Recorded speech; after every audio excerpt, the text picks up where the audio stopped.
नमस्कार दोस्तों, स्वागत है एक बार आप सभी दर्शक बंधुओं का हमारे त्रिपुरारी ज्ञान गंगा चैनल में। दोस्तों, आज हम आपके लिए बड़े ही काम की विशेष जानकारी लेकर आए हैं। दोस्तों, माता पार्वती ने बताया कि करवा चौथ के दिन कौन से रंग के कपड़े पहनने से और कौन से रंग का श्रृंगार करने से पति की मृत्यु के कारण बनते हैं, और करवा चौथ के दिन कौन सी चीज़ें दान में नहीं दी जानी चाहिए। दोस्तों, आज का जो प्रसंग है वो स्त्रियों के लिए बहुत ही ज्ञानवर्धक साबित होने वाला है। जो स्त्रियां, जो हमारी माताएं बहनें करवा चौथ का व्रत करती हैं, उनके लिए यह जानकारी बहुत ही ज़्यादा महत्वपूर्ण है।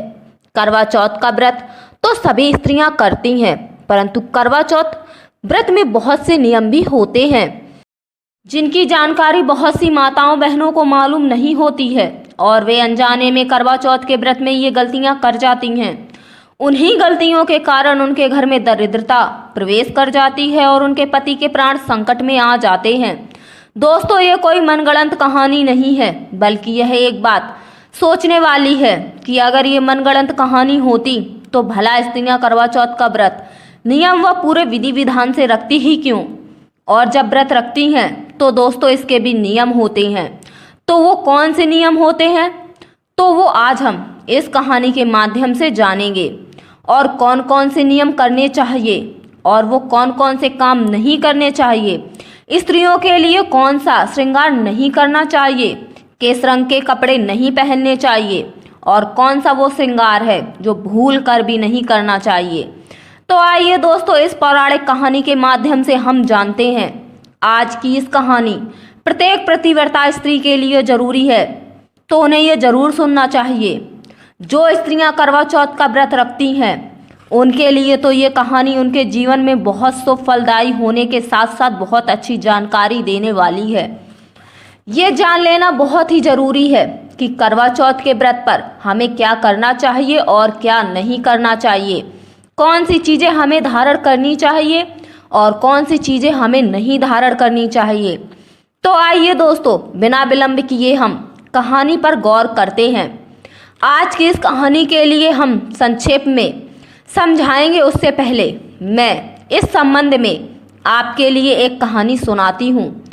बस इसी कहानी के माध्यम से आपके लिए सारी बात सरल तरीके से समझ में आ जाएगी। दोस्तों, एक नगर में एक स्त्री अपने पति के साथ में रहा करती थी, और उस स्त्री के पति का स्वास्थ्य बहुत ही ज़्यादा खराब रहता था, और वह स्त्री दूसरे के घरों में काम करके अपने जीवन का गुजारा करती थी, और वहाँ से उसे जो भी पैसा मिलता था उन्हीं पैसों से वो स्त्री अपने पति का इलाज कराया करती थी। दोस्तों, जितना उससे हो सकता था उतना उसने किया, लेकिन इतना करने के बावजूद भी फिर भी उसके पति को कोई आराम नहीं मिला। फिर एक दिन वह स्त्री पूजा पाठ करने के लिए एक मंदिर में जा रही थी, और पूजा करने के बाद में वापस लौटते समय उसकी मुलाकात कुछ सुहागन व पतिव्रता स्त्रियों से हुई। फिर वह स्त्री उन सुहागन स्त्रियों से कहने लगी, और वह बताती है कि मेरे पति का स्वास्थ्य है वो तो बिल्कुल भी ठीक नहीं रहता है। उनके घर में हर समय दरिद्रता वास करती रहती है, और वह सुहागन स्त्रियां अर्थात पतिव्रता स्त्रियां समझाती हैं कि हे बहन, तुम किसी भी प्रकार की कोई चिंता मत करो, और तुम आज से ही माता पार्वती का सच्चे मन से, सच्ची श्रद्धा से, प्रेम भाव से, विश्वास के साथ मन लगाओ, इसलिए माता पार्वती तुम पर अपनी कृपा अवश्य ही करेंगी। दोस्तों, उसने उन स्त्रियों की बात मानकर उस रात्रि में सच्चे मन से, पूरी निष्ठा के साथ में माता पार्वती जगत जननी का ध्यान लगाया। इस प्रकार से ध्यान लगाने पर माता पार्वती उस स्त्री के सपने में आ पहुंची और कहने लगी, हे पुत्री, आखिर क्या बात है, आखिर तुमने मुझे क्यों याद किया। तो वह कहने लगी, हे माता, मैं अपने पति से बहुत ज़्यादा प्यार करती हूँ, लेकिन माँ पता नहीं हमारे नसीब में भला क्या लिखा है, जो कि मेरे पति हर समय बीमार ही रहते हैं, उनका स्वास्थ्य कभी ठीक ही नहीं रहता। हम एक एक पैसे के लिए भी मोहताज रहते हैं। मैंने उनका डॉक्टर वैद्य हकीमों पर बहुत इलाज करवाया, परंतु उन्हें किसी भी प्रकार का कोई आराम नहीं मिला। कभी कभी तो ऐसा लगता है कि मैं विधवा होने वाली हूँ। इसलिए माता, कृपा करके आप मेरे ऊपर कृपा करो और मेरे पति का स्वास्थ्य ठीक करने का कोई उपाय बताओ। उसके बाद में देवी पार्वती कहती हैं, हे पुत्री, यदि तुम अपने पति के स्वास्थ्य को ठीक रखना चाहती हो और उसके साथ ही साथ तुम सदा ही सुहागन रहना चाहती हो और अपने पति की उम्र लंबी करना चाहती हो, तो तुम कार्तिक माह के कृष्ण पक्ष की चतुर्थी के दिन करवा चौथ का व्रत धारण करो। उसके करने से सुहागन स्त्रियों के पति की उम्र लंबी हो जाती है और जो स्त्रियां करवा चौथ के व्रत को धारण करती हैं उनके पति का स्वास्थ्य हर समय ठीक रहता है और उसके साथ ही साथ माँ लक्ष्मी की कृपा हर समय बनी रहती है। घर में गरीबी और दरिद्रता भी हमेशा के लिए दूर हो जाती है। दोस्तों, फिर वह स्त्री माता पार्वती के मुख से ऐसी बातों को सुनकर कहने लगती है कि हे माता, मैं करवा चौथ का व्रत तो हर साल ही करती हूँ, फिर भी मेरे पति का स्वास्थ्य क्यों ठीक नहीं रहता है और हमेशा मेरे अंदर मेरे मन में विधवा होने का डर बना रहता है। तब माता पार्वती समझाती हैं कि हे बेटी, करवा चौथ का व्रत सुहागन स्त्रियां अपने पति की लंबी उम्र के लिए निर्जला व्रत रखती हैं और करवा चौथ के व्रत पर स्त्रियों के लिए 16 श्रृंगार करके माता करवा की पूजा की जाती है। लेकिन बेटी, करवा चौथ व्रत करने का कुछ नियम भी बताए गए हैं जिनका पालन करना बहुत ही ज़्यादा जरूरी है। यदि सुहागन स्त्रियों के द्वारा करवा चौथ के व्रत के नियमों का पालन सही तरीके से, सही ढंग से, विधि विधान पूर्वक नहीं हो तो उन्हें व्रत का फल नहीं मिलता है और उस सुहागन स्त्री के पति की उम्र बढ़ने की जगह कम हो जाती है। वह स्त्री कहने लगी, हे माता, तो मेरे लिए हमें क्या करना चाहिए?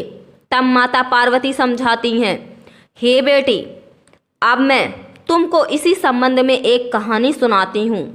तुम इस कहानी को बड़े ध्यान से सुनना, फिर आने वाले करवा चौथ के दिन इस कहानी में जो नियम बताए गए हैं उन नियमों का पालन करना। आज की इस कहानी में बताया गया है कि करवा चौथ के व्रत पर करवा चौथ के दिन कौन से वो नियम का पालन करना चाहिए और कौन सी सुहागन स्त्रियों के लिए व्रत के नियमों का पालन नहीं करना चाहिए। पतिव्रता स्त्रियों के लिए कौन सी चीज़ पहनना चाहिए और कौन सी चीज़ नहीं पहनना चाहिए और कौन सी चीज़ दान में देना चाहिए और कौन सी चीज़ दान में नहीं देना चाहिए। इसके साथ ही साथ पतिव्रता स्त्रियों के लिए करवा चौथ के दिन कौन सा श्रृंगार करना चाहिए और कौन सा श्रृंगार नहीं करना चाहिए।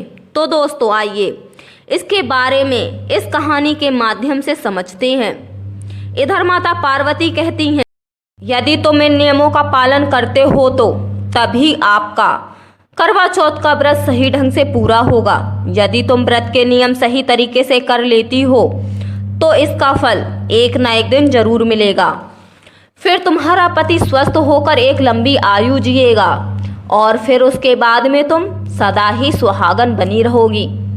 तो सभी दोस्तों से मेरा आप सभी से एक अनुरोध है, यदि आपने अभी तक हमारे चैनल के लिए सब्सक्राइब नहीं किया है तो कृपया करके चैनल को सब्सक्राइब कर लें और बेल आइकन बटन प्रेस कर दें और कमेंट में जय माता पार्वती हर हर महादेव अवश्य लिखें। तो आइए शुरू करते हैं आज की इस कहानी को। माता पार्वती समझाती हैं कि हे पुत्री, एक गांव में एक साहूकार रहा करता था। उस साहूकार के 7 बेटे और एक बेटी थी। वह बेटी का विवाह हो चुका था, लेकिन वह उस समय अपने मायके में ही रहती थी। उसके पति और उसके पुत्र उसके ससुराल में ही थे। उन 8 भाई बहन में बड़ा ही आपस में प्रेम था, एक दूसरे के बीच में बड़ा ही स्नेह था।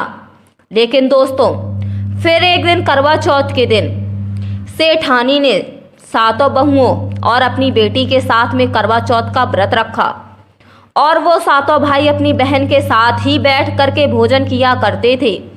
उस दिन भी सातों भाई ने अपनी बहन के लिए भोजन खाने को बोला तो बहन कहने लगी कि हे भाइयों, आज मेरा करवा चौथ का व्रत है, इसलिए आज मैं जब तक भोजन नहीं करूंगी जब तक कि चांद निकल नहीं आता।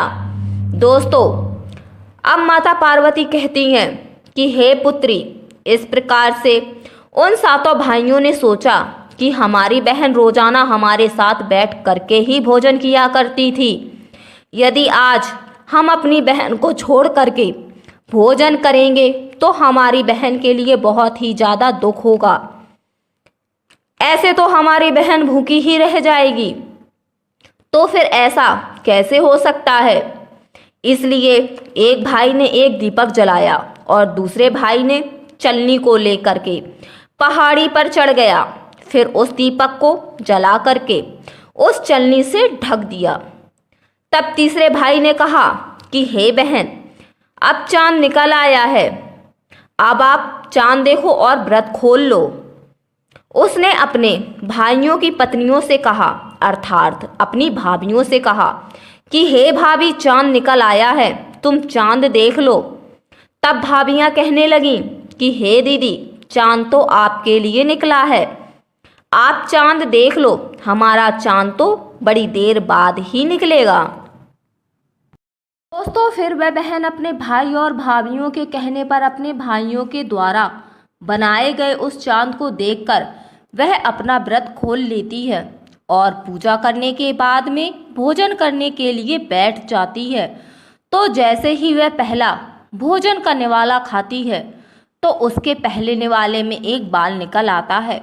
फिर वह जैसे ही दूसरा निवाला खाती है तो उसमें कंकड़ निकल आता है।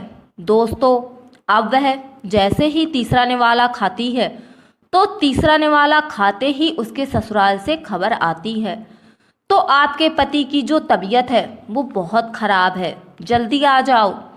तब माता पार्वती कहती हैं, हे बेटी, अब वो बहन अपने ससुराल जाने के लिए अपने बकस में रखे कपड़ों को निकालने लगती है।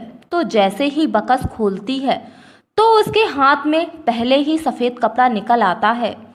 तो वह उसे अलग रखकर दोबारा कपड़े निकालती है तो दोबारा ही उसके हाथ में एक सफ़ेद कपड़ा ही पड़ता है।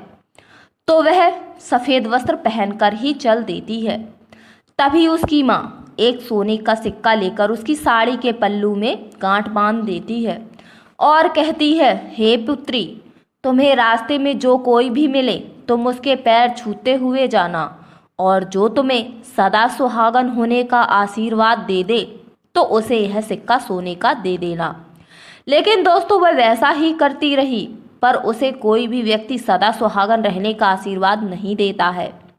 लेकिन जैसे ही वह बहन ससुराल को पहुंचती है तो वह देखती है कि एक तरफ उसकी जेठानी की लड़की लेटी है। वह अपनी जेठानी की लड़की के जैसे ही पैर छूती है तो वह लड़की कहने लगती है, सिली हो सपूती हो, 7 पूतों की माँ हो। दोस्तों, माता पार्वती कहती हैं, फिर वो ऐसे आशीर्वाद पाकर उसने वह सोने का सिक्का अपने साड़ी के पल्लू से खोलकर उस जेठानी की लड़की को दे दिया और फिर से अपने पल्लू में गांठ बांध ली। फिर वह बहन जैसे ही अपने घर के अंदर प्रवेश करती है तो क्या देखती है कि उसका पति मृत्यु अवस्था में पड़ा हुआ है। फिर वह रोती रोती चिल्लाती हुई फिर उसने अपने पति के मृतक शरीर को अंतिम संस्कार के लिए नहीं ले जाने दिया और अपने पति के मृतक शरीर को लेकर उसी घर में रहने लगी। दोस्तों, अब वह स्त्री अपने मरे हुए पति की सेवा करने लगी। उधर उस लड़की की सास थी, वो बचा खुचा बासी खाना यह कह के भिजवाती थी कि जा मुर्दे की शेरनी के लिए खाना दे आ, जो कि एक मुर्दे की सेवा कर रही थी। तब उसी समय पर माता पार्वती कहती हैं कि हे बेटी, ऐसे ही उस मरे पति की सेवा करते करते इसी तरह उसे 1 साल बीत गया। तो उस लड़की ने माता पार्वती से प्रार्थना की और कहा, हे माता, यह सब मेरी गलती का पश्चाताप है। हे चौथ माता, आप मुझे माफ़ कर दो कृपया करके मुझे मेरा सुहाग वापस लौटा दो और मेरे पति के प्राण लौटा दो। तो माता कहती हैं, हे बेटी, यह सब मेरे हाथ में नहीं है, यह तो वैशाख की चौथ माता ही वापस करेंगी, ये उन्हीं के हाथ में है। अब तो हे बेटी, वही तुम्हारा सुहाग लौटा सकती हैं। तब उसी समय पर पार्वती माता कहती हैं कि हे बेटी, जो सच्चे मन से करवा चौथ का व्रत रखता है उसके पति की उम्र लंबी होती है। कि हे बेटी, फिर वैशाख की चौथ माता पर उसने वैशाख चौथ माता से प्रार्थना की तो चौथ माता ने कहा, हे बेटी, बहादुरी चौथ माता आपका सुहाग आपको वापस देंगी। फिर बहादुरी चौथ माता की वह प्रार्थना करने लगी। तब बहादुरी चौथ माता कहती हैं कि हे पुत्री, सबसे बड़ी कार्तिक चौथ माता की नाराजगी के कारण आपके साथ ऐसा हुआ है। यदि तुम उनको प्रसन्न कर लो तो आप जो चाहो वो मांग सकती हो और वही आपका सुहाग वापस लौटा सकती हैं। मित्रों, उसके बाद में उसने चौथ माता से प्रार्थना की तो उसी समय चौथ माता प्रकट हुई। तो चौथ माता क्रोधित होकर बोली कि तुमने करवा चौथ के व्रत में सबसे बड़ी 2 गलतियां की थीं, तो उन्हीं 2 गलतियों के कारण तुम्हें यह विधवापन प्राप्त हुआ है। इसलिए वही तुम यह विधवापन का जीवन जी रही हो। पहली गलती, बिना चांद उगे तुमने पूजा कर व्रत खोल लिया, भोजन कर लिया। और दूसरी गलती यह है कि कुछ श्रृंगार सुहागन महिलाओं को भूल कर भी नहीं करना चाहिए और तुमने वही श्रृंगार किए। जो स्त्रियां यह दोनों गलतियां करती हैं तो उनके पति की उम्र बढ़ने की जगह कम हो जाती है और उनके घर में गरीबी दरिद्रता आ जाती है। फिर वह स्त्री माता पार्वती से कहती है कि हे माता पार्वती, चौथ माता ने पतिव्रता स्त्रियों को कौन से श्रृंगार ना करने को बोला था। कृपा करें और मुझे बताएं कि श्रृंगार कौन से नहीं करने चाहिए और कौन से वस्त्र नहीं पहनने चाहिए, कौन से वस्त्र पहनने चाहिए, और साथ ही साथ करवा चौथ व्रत में क्या नियम है।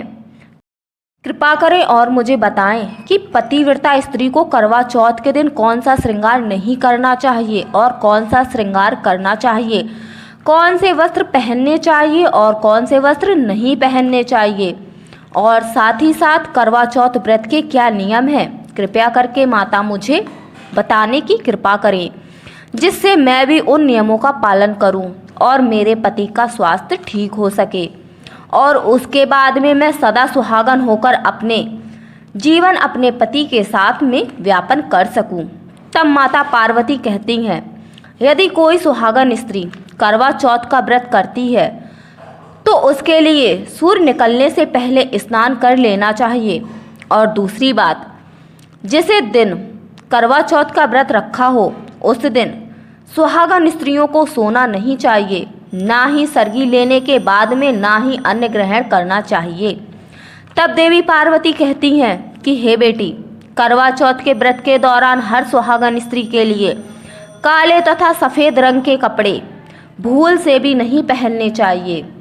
पतिव्रता स्त्री करवा चौथ के दिन तथा भूरे रंग का श्रृंगार भी नहीं करना चाहिए।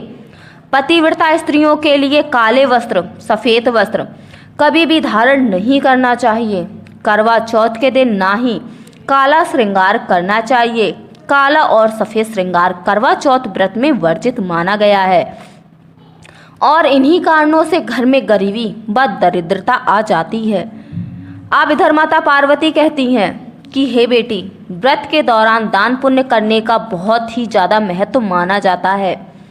करवा चौथ के व्रत में सुहागन महिलाओं को सफ़ेद रंग की वस्तुएं जैसे दूध, सफ़ेद मिठाई, दही, चावल, सफ़ेद वस्त्र कभी भी दान में नहीं देना चाहिए। फिर माता पार्वती के कहे अनुसार उस स्त्री ने संपूर्ण नियमों से व्रत किया। फिर उसने माता करवा से प्रार्थना की तो करवा चौथ माता ने प्रसन्न होकर के उसके पति को जीवन दान दिया और उस स्त्री को सदा सुहागन रहने का आशीर्वाद दिया।